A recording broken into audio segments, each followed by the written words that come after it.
Assalamualaikum warahmatullahi wabarakatuh.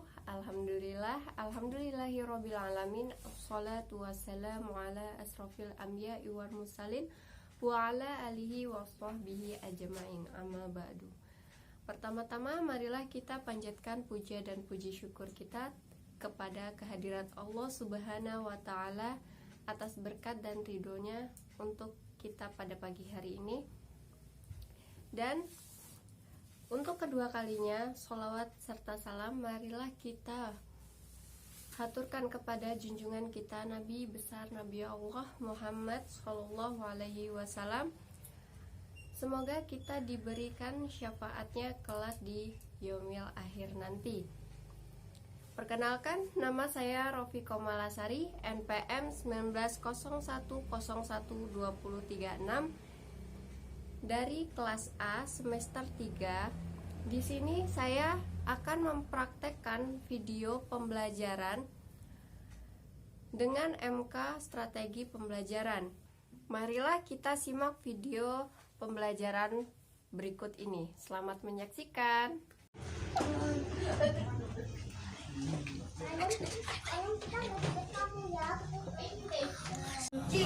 Assalamualaikum warahmatullahi wabarakatuh. Waalaikumsalam warahmatullahi wabarakatuh. Sebelum kita memulai pelajaran pada siang hari ini, marilah kita berdoa. Ayo Astri dipimpin. Berdoa mulai.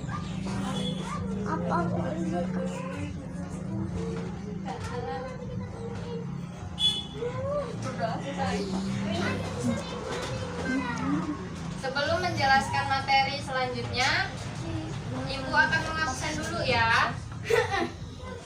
Anggita Aulia hadir. Kenzi Arya hadir. Astri Dia Wardani, Putri Aprilia, Rahmat Al-Fahri hadir. Vicky hadir. Salma Sabila hadir. Amanda hadir semua ya ini.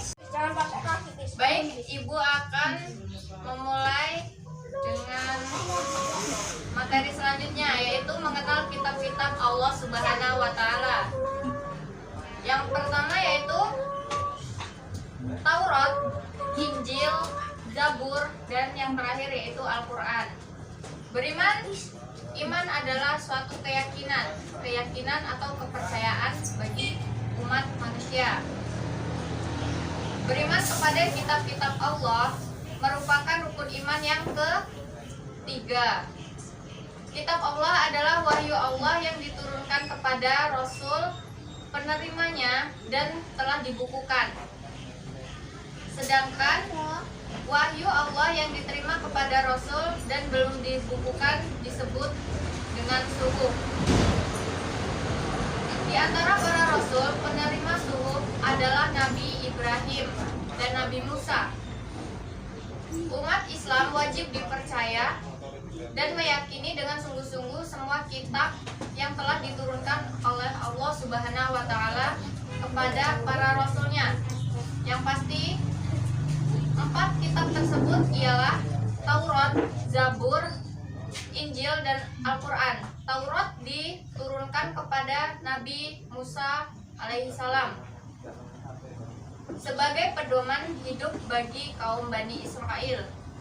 Saat ini Taurat asli yang berisikan akidah dan hukum-hukum syariat sudah tidak ada lagi. Yang beredar di kalangan orang-orang Yahudi saat ini bukanlah Taurat asli, melainkan Taurat palsu, sebab mereka telah melakukan perubahan-perubahan isinya atau ajarannya. Para ulama sepakat bahwa Taurat yang murni sudah tidak ada lagi.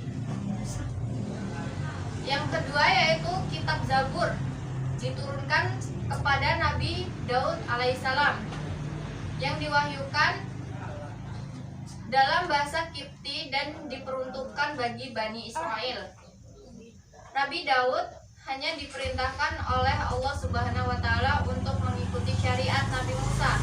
Maka pokok ajaran kitab Zabur berisi dengan zikir, nasihat, dan hikmah tidak memuat syariat seperti yang diturunkan oleh Nabi Musa, yaitu kitab Taurat. Selanjutnya yaitu kitab Injil yang diturunkan kepada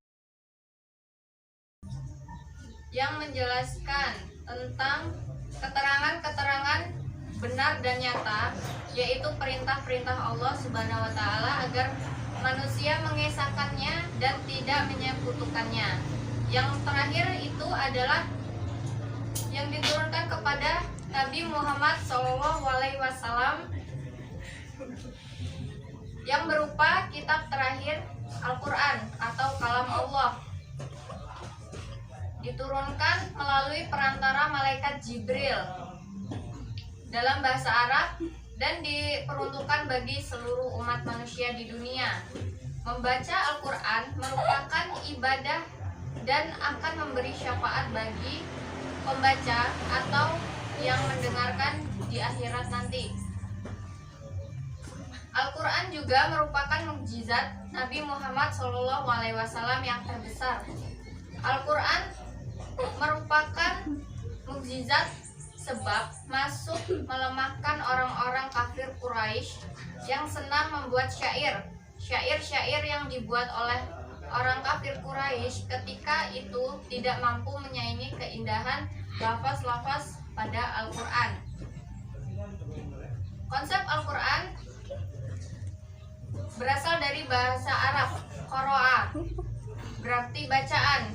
Jika iqra berarti bacalah. Al-Quran merupakan wahyu Allah yang diturunkan kepada Nabi Muhammad SAW.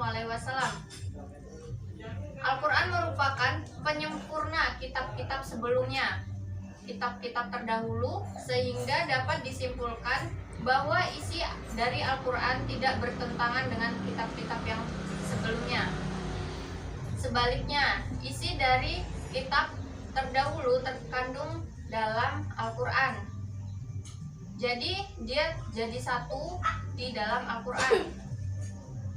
Al-Quran turun pertama kali pada 610 Masehi ketika Nabi Muhammad berusia 40 tahun. Turunnya Al-Quran kepada Nabi Muhammad merupakan Al-Alaq ayat 1-5. Ayat ini turun di Gua Hira atau Jabal Nur ketika Nabi Muhammad sedang berhalwat. Hari turunnya wahyu Al-Quran pertama kali dinamakan ayat surah Al-Maidah ayat 3. Ayat ini turun peristiwa Haji Wada atau haji perpisahan. Al-Quran turun secara berangsur-angsur selama 22 tahun, 2 bulan, 22 hari, yaitu 12 tahun di Mekah dan 10 tahun di Madinah. Ayat yang turun di Mekah dinamakan surah Makkiyah dan ayat yang turun di Madinah dinamakan surah Madaniyah. Diturunkannya Al-Quran secara berangsur-angsur dengan bertujuan agar Nabi Muhammad dan para sahabatnya mudah menghafal ayat-ayat Al-Quran tersebut. Selain itu, ayat Al-Quran turun sedikit demi sedikit karena untuk menjawab setiap persoalan yang muncul di dunia. Jika ada permasalahan barulah turun ayat untuk menjawab persoalan tersebut. Al-Quran terdiri dari 30 juz, 114 surah, dan 6.660 ayat.